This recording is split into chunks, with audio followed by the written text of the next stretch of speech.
রাধে রাধে। কামিকা একাদশীর দিন নিজের ক্ষমতা অনুযায়ী যদি শ্রী বিষ্ণুর পূজা অর্চনা করা হয়ে থাকে তাহলে তা অত্যন্ত পুণ্যদায়ক হয়ে থাকে এবং পদ্ম পাতায় যেরকম জল লাগে না সেই রকম কোনো পাপ তাকে স্পর্শ করে না অথবা পাপ নষ্ট হয়ে যায়। শ্রী বিষ্ণুর অত্যন্ত প্রিয় তুলসী পাতা দিয়ে যদি শ্রী বিষ্ণু ভগবানের পূজা অর্চনা করা হয়ে থাকে তা অত্যন্ত পুণ্যদায়ক হয়ে থাকে।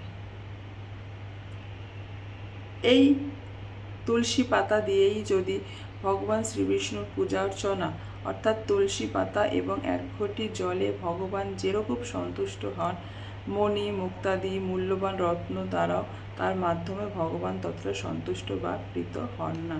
তুলসী পাতার মাধ্যমে ভগবান যতটা প্রীত হন। রাধে রাধে।